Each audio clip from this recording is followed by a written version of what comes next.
Assalamualaikum warahmatullahi wabarakatuh. Waalaikumsalam.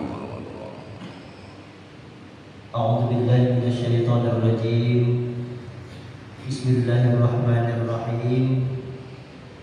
Alhamdulillahirabbil alamin. Wassalatu wassalamu ala Rasulillah wa ala alihi wa sahbihi wa mawalah. Subhanaka la ilma lana illa ma 'allamtana innaka antal alimul hakim. La haula wa la quwwata illa billahil aliyyil azim. Amma ba'd.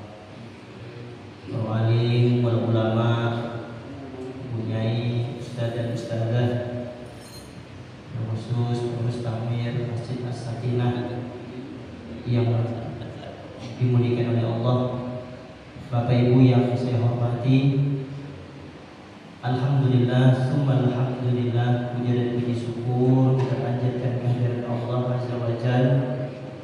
Pada saat ini kita masih Allah takdirkan untuk sama-sama berada di rumah Allah ini. Telah selesai kita melaksanakan sholat maghrib, dan sambil menunggu jemaah sholat isya, kita isi pengajian pada malam hari ini berkaitan dengan menyambut bulan suci Ramadan. Marhaban ya Ramadan. Insyaallah puasa tahun ini bareng itu ya serentak. Ada pinter satu Ramadan. Satu Ramadan bareng puasa. Koyo berarti ini terawih musuhnya gitu. Bapak Ibu yang saya muliakan, supaya puasa ini menjadi ada bekas di hati kita. Jangan sampai puasa ini dari tahun ke tahun menjadi rutinitas. Ya. Man fariha bi dukhuli Ramadan haramallahu jasadahu 'ala an-niran, kata Rasulullah.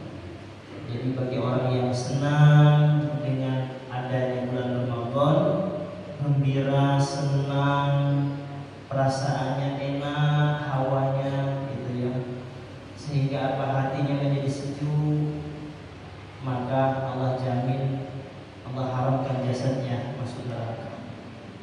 Itu baru senang. Nah, rasa senang Ramadan itu kita berusaha piye caranya Ramadan itu tidak hanya lalu begitu saja, tapi ada nilai minimal membekas di hati kita. Maka sebelum Ramadan kita sedikit buka lagi kitab, buka lagi pelajaran bab puasa. Ini setiap tahun sekali, mungkin lama 11 bulan ya, mungkin ada hal-hal yang perlu kita sampaikan dan mungkin perlu dengan tanya. Pada malam hari ini kita buka pertanyaan bab berkaitan dengan puasa. Sekarang definisi puasa itu apa? Di dalam kitab yang kita pelajari ini, Mabadi'ul Fiqh, ini dijelaskan halaman 43 bab saum. Apa makna puasa itu? Makna saum itu apa? Saum itu bahasa Arab, bahasa kita puasa. Di sini dikatakan al-imtina'u 'anil akli wasyurbi wal jima'i wa kulli mufattirin min tulu'il fajri ila ghurubis syamsi jami'an ayyami syahri Ramadan. Itu definisi menurut kitab ini puasa. Apa itu al-imtina'u 'anil akli? Nyegah itu yang gak makan, mencegah dari makan dan minum, wal jima' berkumpul suami istri, wa kulli muftirin, dan juga mencegah dari hal-hal yang membatalkan puasa. Yang batal puasa itu ya ada yang 7, ada yang 8, gitu. Jadi mencegah dari makan, gak makan, gak minum, tidak kumpul suami istri, dan juga mencegah dari hal-hal yang membatalkan puasa. Kapan? Min tulu'il fajri, dari terbitnya fajar ila ghurubisy syamsi, sampai terbenamnya matahari, jami'a ayyami syahri Ramadan, di setiap harinya bulan suci Ramadan. Jadi sepanjang bulan Ramadan, setiap harinya kita melaksanakan atau menahan makan dan minum, kumpul suami istri, kemudian mencegah dari hal-hal yang membatalkan puasa. Itulah makna puasa Ramadan. Dan harus ayat syahri Ramadan, setiap hari di bulan suci Ramadan. Itu definisi puasa. Nah, kemudian di dalam kitab sini saya baca juga kitab Sulamun Taufik. Faslun yajibu qaumun syahri Ramadan an kulli muslimin mukallafin. Jadi dikatakan yajibu qaum, puasa itu wajib. Wajib itu kalau kita pelajari dulu sesuatu yang ketika kita laksanakan dapat pahala, ketika kita tinggalkan mendapat dosa. Itu wajib. Yajibu qaum, wajib puasa itu syahri Ramadan, wajib puasa Ramadan, puasa wajib itu bagi siapa? Ala kulli muslim, setiap orang muslim. Jadi bagi orang muslim wajiblah dia puasa Ramadan. Kalau orang kafir dia apa? Orang non muslim dia nggak wajib. Terus kalau dia mau puasa, dia puasa ya puasa. Tapi tidak ada ganjaran di sisi Allah Subhanahu wa Ta'ala. Karena itu agama-agama lain kan ya puasa itu, puasa. Tapi puasa menurut dia, tapi menurut syaratnya untuk wajib puasa Ramadan itu yang pertama pastinya adalah muslim. Kalau dia muslim berpuasa, maka puasanya bernilai di hadapan Allah, mendapat pahala. Gak hanya muslim, orang yang wajib puasa itu apa? Muslim yang mukallaf. Muslim mukallaf. Mukallaf itu orang yang bisa dikategorikan mukallaf itu sudah sampai usia baligh. Kemudian mukallaf itu sama dengan orang yang sudah sampai kewajiban untuk menunaikan hukum syar'i itu mukallaf. Muslim mukallaf.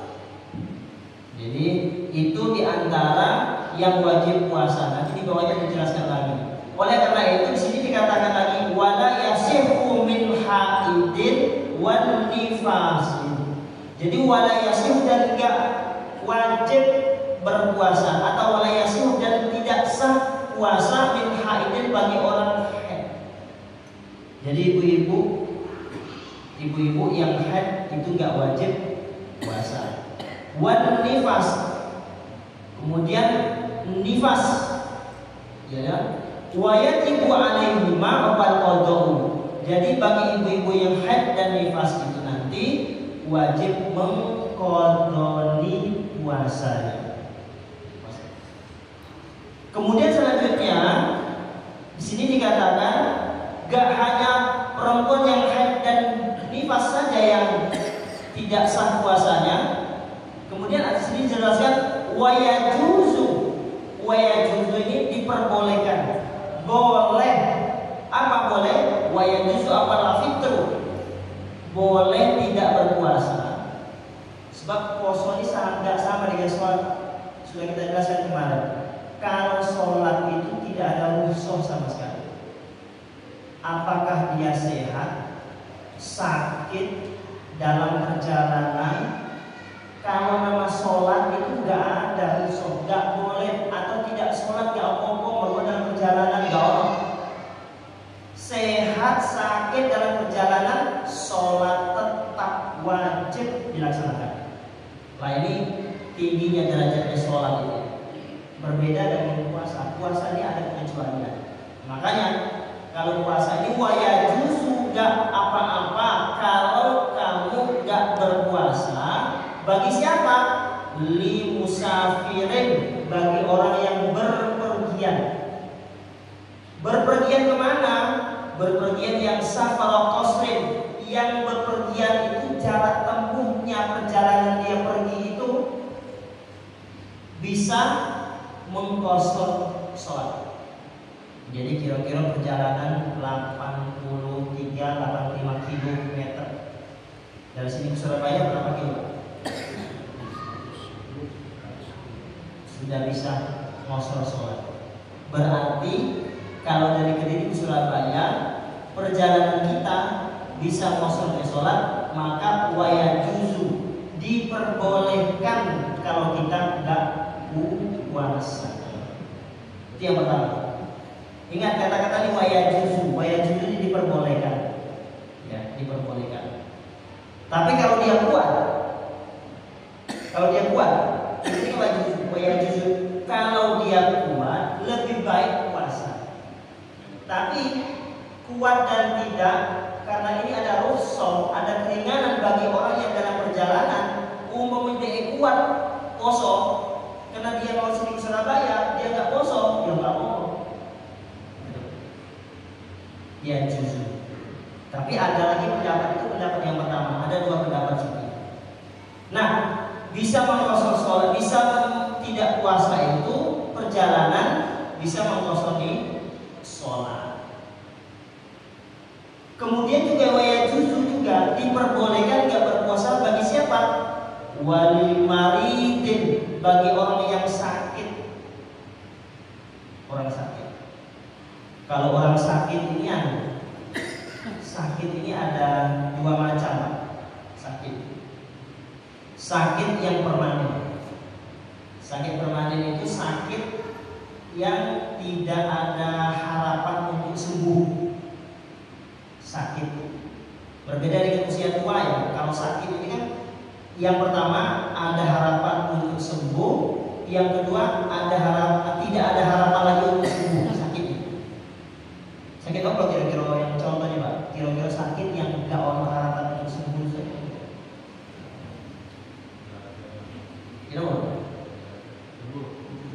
Gak ada. Dokter tuh ngomongnya pokoknya karena ini hukum. Jadi sakit itu ada dua. Sakit yang ada harapan untuk sembuh dan tidak ada harapan untuk sembuh. Ya, nah di sini bagi orang yang sakit diperbolehkan tidak berpuasa. Pokoknya sakit ya. Jadi kalau dokter ngomongnya Pak, jenengan sakit ini jam 10 harus minum obat. Kalau nggak minum obat, sakit jenengan bertambah nanti umat mana. Maka dengan keterangan medis, dengan keterangan dokter seperti itu, maka dia boleh tidak berpuasa. Nah berkaitan dengan sakit yang ada harapan untuk sembuh. Yang pertama, kalau dia sakit itu ada harapan untuk sembuh, maka dia gak berpuasa, tapi besoknya wajib mengqadhoni. Itu kalau sakit yang ada harapan untuk sembuh. Kayak dokter tadi, Pak jam 10 jadi kan harus minum obat. Kalau nggak minum obat, jadi kan nanti parah malu. Harus minum obat jam 10 jadwalnya. Maka nggak berpuasa dia karena sakit. Nah, boleh nggak berpuasa, tapi setelah itu wajib mengqadhoni setelah selesai Ramadan. Nah, yang kedua, sakit yang tidak ada harapan untuk sembuh. Kalau sakit yang kira-kira nggak ada harapan untuk sembuh sakitnya itu, maka dia tidak mengqadhoni puasanya, tapi dia wajib membayar fidyah. Ada dua sakit itu tadi. Sakit yang harapan untuk sembuh tadi, ngqadhoni tanpa bayar fidyah. Tapi kalau sakit yang nggak ada harapan untuk sembuh, ya dia nggak ngodoni puasa, tapi yo membayar fidyah. Jadi sakit boleh tidak berpuasa. Yang kedua, wahamilin, orang hamil. Nah, orang hamil ini juga boleh tidak berpuasa. Yang kedua, yang ketiga, wal murdi'atin, orang yang menyusui. Nah, ibu-ibu yang hamil dan menyusui ini boleh, ya juzu, dibolehkan tidak berpuasa. Gitu.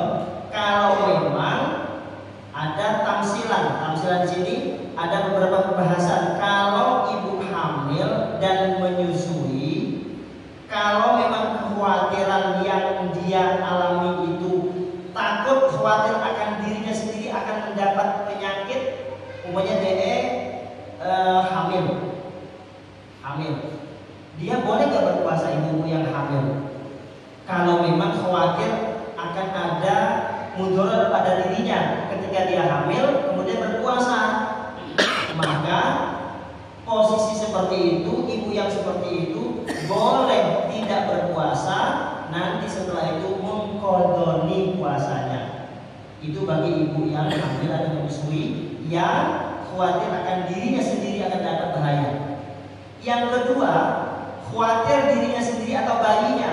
Jadi kalau dia hamil takut bahaya akan dirinya, ya bahaya akan janinnya. Dua-dua. Tadi kan dia sendiri. Yang kedua, ya takut bahaya dirinya sendiri, takut bahaya dengan janinnya, maka dia wajib atau boleh tidak berpuasa, namun setelah itu mengkodoni puasanya. Jadi kodoni ibu-ibu yang menyusui dan hamil boleh gak berpuasa, tapi besoknya dikodoni, berapa hari ditinggalkan. Yang ketiga, kalau ibu hamil dan menyusui, jika dia khawatir akan bayinya saja, umpomo dia menyusui, kalau dia puasa khawatir bahaya akan anaknya. Kalau dia nggak bahaya anaknya, atau kalau dia hamil dia bahaya dengan cabang bayinya, anaknya di dalam ada apa gitu. Bagi dirinya nggak apa-apa, nggak masalah. Nah, kalau kasus yang seperti nomor 3 ini, maka boleh dia tidak berpuasa, tapi ada 2 kewajiban yang dia lakukan. Yang pertama, mengkodoni puasanya. Yang kedua, membayar fidyah. Paham ya, ibu-ibu? Jadi kalau mengkodoni, dia bayar fidyah, ini bagi orang yang hamil atau menyusui yang kekhawatiran itu bahaya akan bayinya saja, bayinya tok. Yang nomor 2 di atas tadi enggak. Yang nomor 2 di atas tadi hanya ngodoni posonya tok. Bagi ibu-ibu yang khawatir dirinya sendiri atau dirinya dan bayinya, ya toh, maka dia mengkodoni. Tapi kalau yang nomor 3 ini, boleh dia tidak berpuasa bagi ibu hamil dan menyusui, boleh tidak berpuasa. Nanti wajib mengkodoni dan bayar fidyah kalau memang kekhawatiran itu hanya baginya saja. Ya, ini tafsirnya seperti itu. Nah, selanjutnya yang pertama tadi apa? Sakit, boleh gak berpuasa. Yang kedua, hamil atau menyusui juga boleh gak berpuasa, gitu. Kemudian bagi orang yang pekerja keras itu juga boleh gak berpuasa. Umpama di sawah, panen padi, panas, gitu, panen tengah matahari menyengat, itu kewajibannya harus panen padi, pekerja keras. Kemudian dia ada rukhsah tidak rukhsahnya itu diperbolehkan dia tidak berpuasa, namun setelah itu dia mengqadha. Pokoknya pekerja keras. Jadi pekerja keras itu ya juzu diperbolehkan nggak berpuasa, namun setelah itu wajib mengqadha puasanya. Nah, semuanya ini diperbolehkan, namun yang lebih utama kalau memang kita mampu untuk puasa, maka itu lebih afdol, lebih utama. Yo masa ini Surabaya kan pirang jam loh Pak? Gak nyampe 3 jam loh, 1 jam setengah bus jalan tol itu. Gak nyampe wis mobil gak kerosok, masa gak puasa? Ya toh? Maka walaupun ada rukhsah, ada keringanan untuk kita tidak berpuasa, namun kita mampu untuk melaksanakan puasa, maka itu lebih utama. Ya.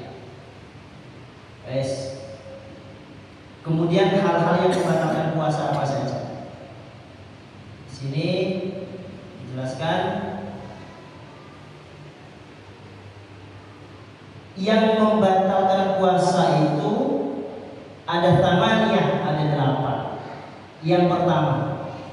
Yang pertama dukhulu syai'in ilal jawfi amdan, memasukkan sesuatu kepada rongga yang rongganya itu langsung ada hubungannya ke kerongkongan dengan sengaja.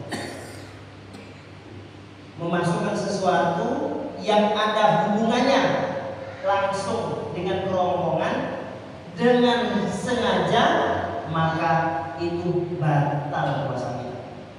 Ada pertanyaan, kalau pas puasa itu tetesan mata ya apa jadi obat mata ya tetesan mata, pokoknya tetes mata dalam bulan puasa. Sebagian besar ulama ngomongnya itu tidak membatalkan puasa, sebab hubungan mata dengan kerongkongan itu tidak ada. Tapi kerosok Pak, kerosok ketika kita mata di tetes itu ya, kerosok di kerongkongan kayak ini kerosok, itu tidak jalur itu semua tersampang pori-porinya, tapi tidak ada hubungannya, kecuali dari hidung langsung. Kalau jaringan masuk banyu ke dalam hidung, kalau orang kori, biasanya kori itu ada namanya gurah. Gurah itu ada ramuan, ini gurah madu dari hidung Pak. Jadi botol ini dipasang selang, peluru ini disedot. Jadi selangnya sini, masuk sini. Jadi dari hidung disedot. Lah itu langsung ngumpi Pak, langsung masuk. Tapi kalau mau coba nggak pokok enak Pak suaranya. Ini banyu ini loh. Saya biasanya keran yang dianggap enak itu. Kalau di Mekah itu di air zam-zam itu ambil hidung disedot. Kalau sudah masuk sudah gini aja, nggak usah disedot. Kalau sudah masuk gini saja. Akhirnya banyak keluar dari mulut, masuk dari hidung, keluar dari mulut. Ketika keluar itu lendirnya begitu banyak keluar bersama dengan air mau, bersama dengan banyu mau. Jadi ketika kita masuk dari hidung, banyu tadi keluarnya dari mulut, dengan sendirinya keluar itu campuran air dengan lendir. Lah itu suara yang enak, teng suaranya. Tapi kalau nggak biasa ya panas ya loh. Jadi tapi jangan disedot. Kalau banyu sudah masuk ke hidung, nggak usah disedot, biarkan nanti dia mengalir dengan sendirinya, terus ngalir langsung ke mulut. Ketika itu langsung gini kan, itu gurah. Suara orang yang pilek itu yang kemarin. Makanya disunahkan kita itu ketika mau wudu itu kan nyesep banyu dari hidung, tapi nggak sampai masuk, kemudian dikeluarkan lagi. Itu membersihkan, bagus itu. Nah, memasukkan sesuatu apa saja ke rongga yang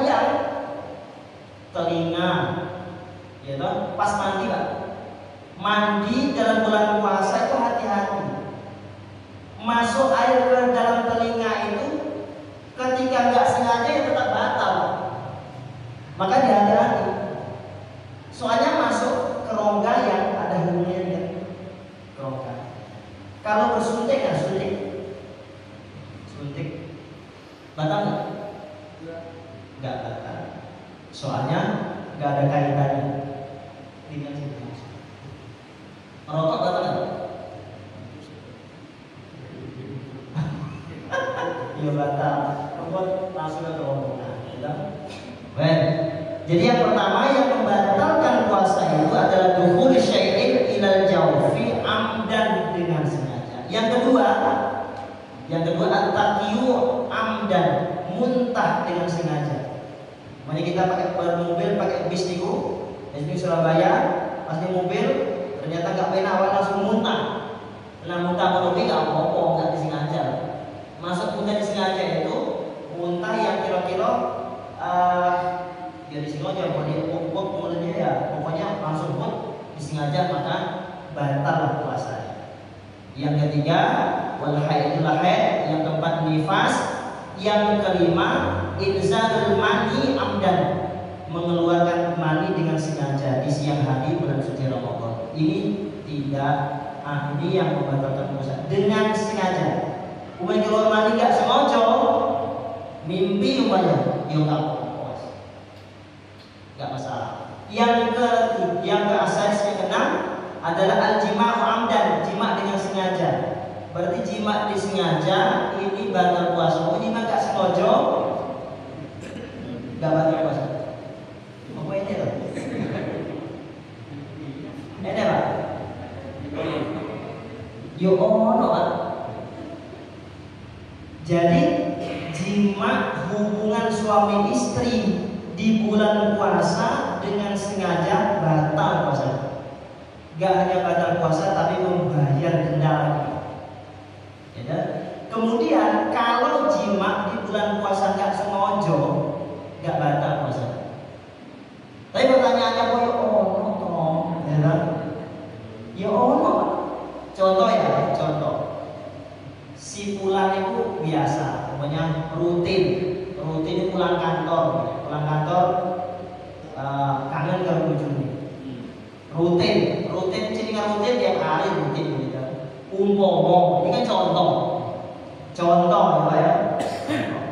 Umpama jam 4 rutin. Lah pas menolong dia nggak ingat itu dalam bulan puasa. Pokoknya pulang kantor jam 4 ya. Boleh bojone, gitu. Jam 4 pulang kantor boleh bojone. Lah pas menolong pas Ramadan pertama, gitu. Jam 4 pulang kantor oleh bojone. Nah itu kan lali tadi. Lali tak? Loh. Pas ngono kuwi, ya toh? Pas ngono kuwi wis mari, ya toh? Loh. Bu. Iki poso. Ibu yo lali pisan ya toh? Ya ngomong lali kabeh. Oh Pak, aku mau ya puasa untuk buka.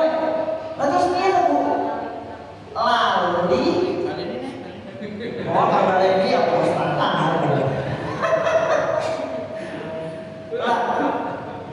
Hal yang seperti itu loh Pak. Lali lagi. Ya terus saya poso aja.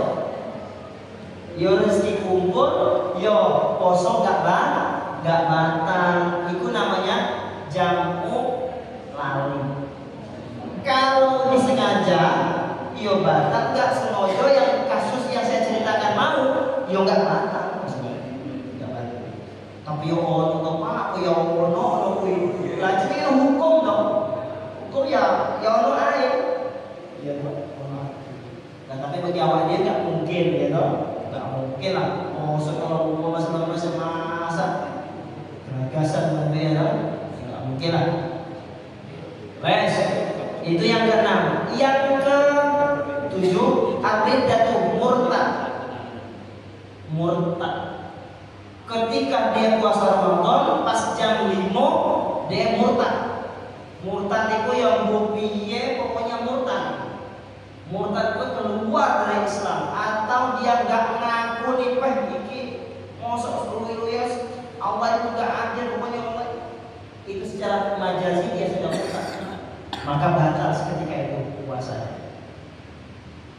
Jadi murtad ini ya Kalau sering Pak ditanya di Masjid Agung itu, ketika ditanya, Pak saya mau mu'alaf.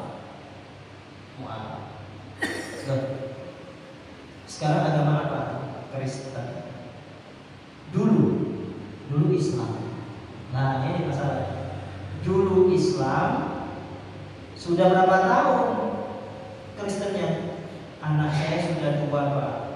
Yang satu ya sekitar 15 tahun. Gitu. Sekarang saya mau masuk Islam lagi. Lah kok ibu piye gak tenang Pak jiwanya. Pokoknya gelisah. Kepengen pokoknya kepengen Islam nih. Sudah 15 tahun murtad. Kemudian sudah 15 tahun murtad Islam nih. Mau syahadat lagi. Diterima gak? Ya diterima. Tapi resikonya selama 15 tahun yang dia murtad mau, karena awalnya dia Islam, kemudian Kristen, pindah ke agama lain 15 tahun, ketika dia mau masuk Islam lagi, disyahadati lagi, maka selama 15 tahun itu sholatnya wajib diqadha. 15 tahun kalau enggak. Nah tapi ketika dia dari mulai kecil ikut agama orang tuanya Kristen, Buddha, sampai usia 30 tahun Arab Rabi mau mu'alaf. Ditanya, dulu agama apa? Kristen. Orang tua Kristen. Semuanya bapak ibu Kristen. Lingkungan Kristen. Sekarang usia 30 tahun. Gitu. Setelah usia 30 tahun dia dapat hidayah, mau syahadat. Nah hitungannya dari mulai syahadat itu dihitung yang sebelumnya itu sudah dihapus oleh Allah, gak punya dosa sama sekali. Jadi dosanya dengan Allah, dosanya dengan hablum minallah itu sudah tidak ada lagi. Dihitung mulai ketika dia syahadat usia 30 tahun, maka dihitung. Itu enak. Maka kalau murtad ini berarti ketika dia puasa, seketika dia ikrar murtad keluar dari Islam, maka ketika itu juga batal puasanya. Pun yang nomor 7 murtad. Yang nomor ke-8 adalah al-junun, gendeng, gila. Maka Bapak Ibu selama bulan puasa jangan kita terburu-buru memvonis koncone piye to. Wis tuwek gak mau jam 10 serokokan, gak isin. Jangan kita cepat-cepat menyalahkan tetangga kita. Jangan-jangan dia itu gila. Gendeng. Karena orang gendeng itu gak ada kewajiban puasa. Nah gila ini kan ada 2 Pak. Gila yang tidak disengaja. Ini toh gila gak disengaja. Ya pokoknya gak sengaja lah. Dari ciri ini toh nggak romo sampai tuwe. Nah ini nggak ada kewajiban puasa. Yo puasa yang nggak wajib ngodoni, nggak ono bayar fidyah. Pokoknya los. Makanya kalau mau bebas dari puasa, yo nggak ngodoni, nggak bayar fidyah, yo ambil jalur yang ini Pak. Kalau awak dewe masih terikat waras, maka wajib puasa. Yo ini kadang-kadang ngodoni, ini kadang-kadang bayar fidyah. Maka berbahagialah teman-teman kita yang gendeng. Buat itu gila yang pertama, tidak sengaja. Nah yang kedua, gila dengan sengaja. Disengaja Pak, gendeng itu disengaja. Wakil kan? Gendeng apa Pak? Gendeng yang disengaja. Gila itu gak waras Pak. Jadi saya ini orang berlomba-lomba untuk gak mewaraskan dirinya. Dengan cara apa? Ya ngombe obat, ya toh, ngombe pil untuk anjing ya diombe, ya toh. Makanya koyo anjing. Jadi sabu-sabu gitu Pak. Pas ngono kuwi dhek gendeng, gak apa-apa, gitu. Ya wes gak wajib poso, Pak. Gak wajib poso. Namun kalau gilanya itu disengaja, walaupun dia gak puasa, tetap mengkodoni puasanya. Lah, gila dengan sengaja ini ya ada kaitannya dengan yang lain-lain, Pak. Soalnya Pak, dosanya yang merusak jiwa itu sudah puasa, sudah dosa. Kayak kita ini kan tangan kita sendiri loh. Nah ini tangan sendiri. Iya kok, letak ini sendiri. Ya dosa Pak. Dosa. Menyakitkan diri kita sama bunuh diri itu kan menyiksa diri kita. Itu dosa. Jadi kalau gila ini ada dua macam, tidak disengaja gilanya atau gila dengan disengaja, nah itu juga tidak ada khusus untuk puasa, ya. Gak puasa gak apa-apa, tapi ada untuk mengkodok. Nah kalau dia pas puasa ujuk-ujuk langsung gendeng, gitu, gila, maka seketika itu dia batal puasanya. Apalagi bahasanya yang batal puasa sudah, wajib berpuasa itu sudah. Sekarang monggo ada yang bertanya silakan. Ada yang bertanya? Ya, monggo. Sebelah kanan dulu. Ya, monggo. Jadi di kan itu kalau ada hamil atau menyusui itu dia akan dipotong. Sementara hamilnya 9 bulan, menyusui 2 tahun, apa memotongnya? Kalau mengkodonya itu ya setelah Ramadan, kita mengkodonya. Kemudian berapa banyak yang dikodok, berapa banyak puasa yang ditinggalkan, itu ya sudah. Yang ditanya tadi kalau dia puasanya hamilnya sudah selama 9 bulan, 9 bulan, menyusui 2 tahun.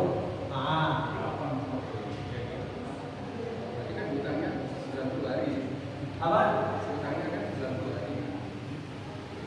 Kan selama hamil dan menyusui 2 tahun kan 3 tahun. Ya. Makanya di sini ada rukhsah bagi ibu yang hamil dan menyusui, gitu. Hamil dan menyusui, ketika dia tidak mampu atau ada bahaya bagi dirinya, maka dia ada kewajiban, maka dia diperbolehkan tidak berpuasa, gitu. Nah, pertanyaan Bapak tadi, mengkodok selama 2 tahun itu.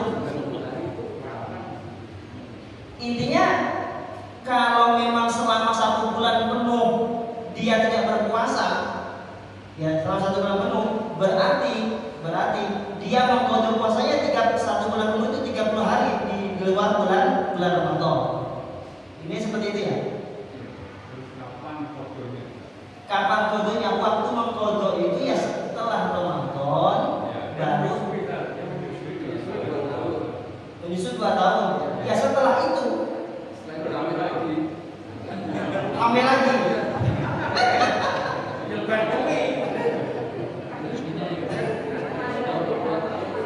Iya.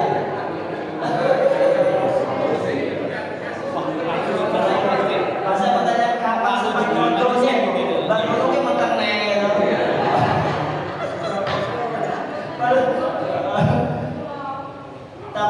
Tapi dalam artinya gini, ketika kita mengkodoni puasa itu, berapa banyak puasa yang kita tinggalkan itu dikodoni, gitu. 30 hari berarti di luar Ramadan 30 hari, gitu. Lah kalau memang apa tadi? Dalam 2 tahun menyusui, selama 2 tahun enggak. Lah kan puasanya kan 30 hari. Dalam 1 tahun kan 30 hari.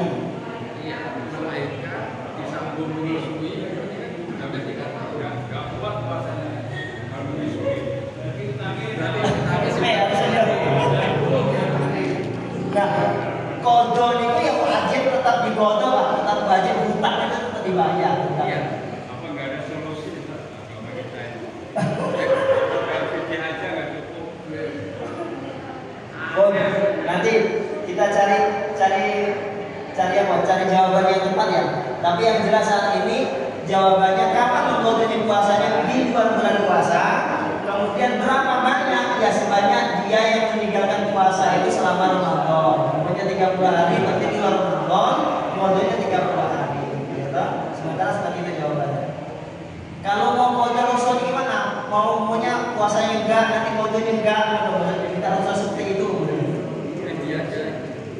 Kalau vidya itu memang sudah ada aturannya. Kalau memang bahaya khusus untuk bayi yang tok, maka dia mengkodoni dan bayar vidya. Tapi tatkala dia menyusui hanya dia sendiri, yang mudorotnya bukan anaknya, maka dia hanya kodon tok, tidak bayar vidya. Mana ya? Rusonya menurut Rasul diperbolehkan tidak berpuasa saat itu karena darurat itu ada ya itu tadi ada masalah bahaya dirinya dan anaknya. Untuk sementara itu jawabannya nanti dijawab oleh bapak yang lain, atau saya cari yang lain nanti PR. Yang lain?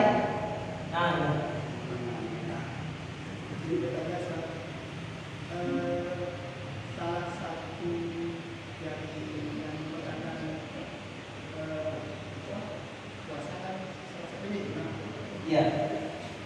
Ketika pada waktu sholat ditakatkan, misalkan ada salah satu kasus suami istri tempat itu kebetulan tidak ada makanan. Misalkan membatalkan puasanya itu dengan zina atau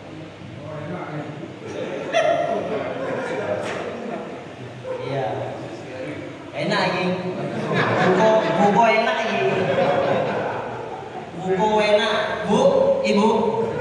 Halo. Ini pertanyaan kayak ini opo numai ya toh? Kola ka ono, ST ka ono, ya toh? Sing ini ibu entok. Pas maghrib tolak ibu, kolak gak ono toh, gak enek kopi apa, pakai opo-opo, ya lele bu, pas maghrib, ibu diambil ya toh, ya ono kui, oleh orang, ya oleh, ibu ya, terus batal gak puasanya, ya batal, ya toh. Ya wis, tapi insya Allah kalau seperti itu nanti ke masjid ya Pak. Insya Allah kajian nak pakai ya. Ini kan pertanyaan boleh gak? Boleh. Tapi ada kasus Pak. Ini sekarang ulang menunggu ya, berapa ya Bu ya? Umpomo subuh jam 4 pas subuh jam 4. Pas subuh jam 4 itu jam 4 kurang 5 jam 4 tepat itu kan subuh gitu, subuh. Jam 4 kurang 5 menit. Jam 4 kurang 5 menit DE maksudnya aku ngomong ya. Umpamanya jam 4 kurang seperempat DE main ke bojone. Jam 4 kurang seperempat. Gitu. Kayak apa tuh Pak?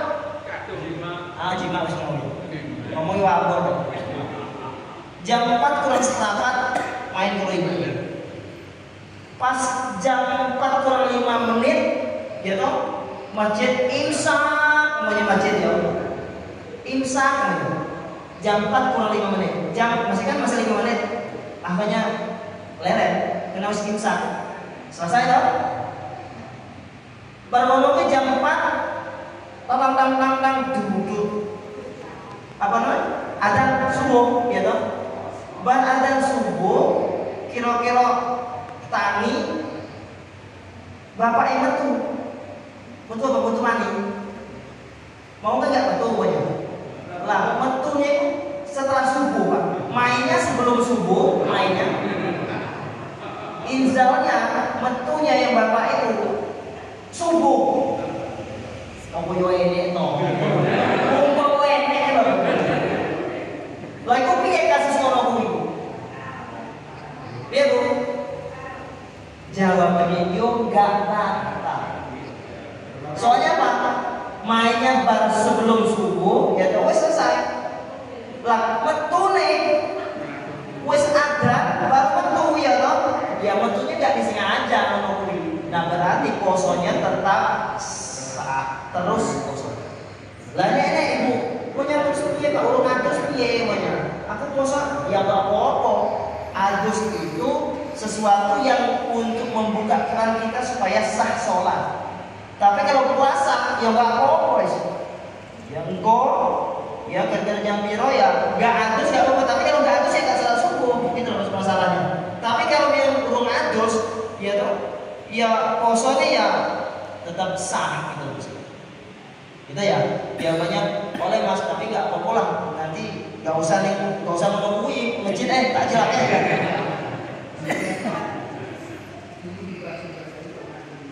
Iya. Saya menjawab oleh juga kalau secara masa buka puasa tapi intinya membatalkan puasa. Makanya harus disegerakan untuk batal puasa. Kayaknya salah satu jalannya yang ibu mau kepepet darurat apa tur itu bojone gitu. Pun yang lain? Ya?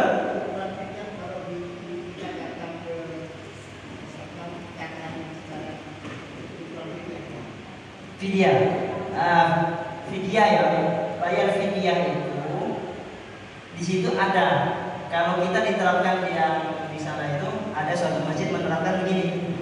Fidyah itu memberi makan fakir miskin, ya toh, sehari memberikan makan fakir miskin sehari, ya toh. Nah kata-kata memberi makan ini terjemahkan lagi.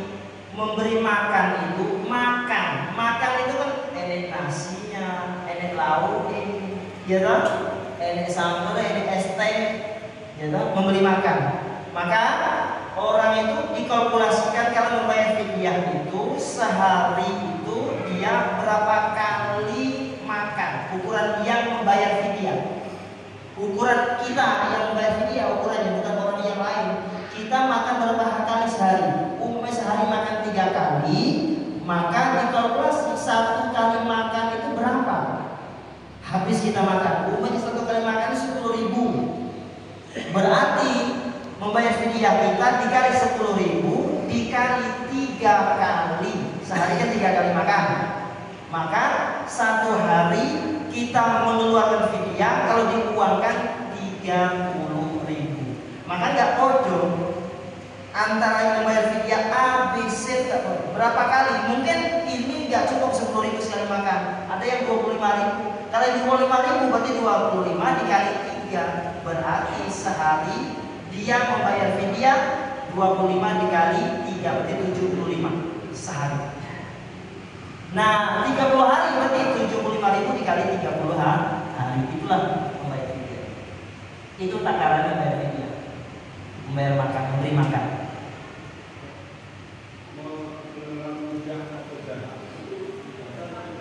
Ya, menelan dahak.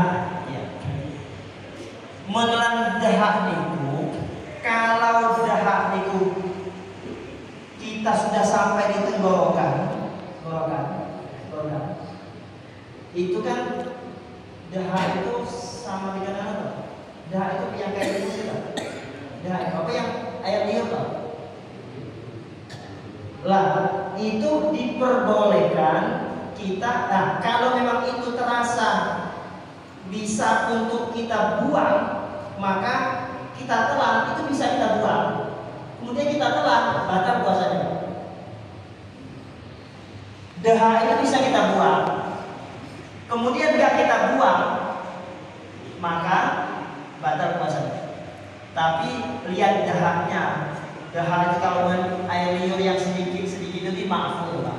Kalau memang enek toh dahak itu wis wake kira-kira ya dahak wake lah.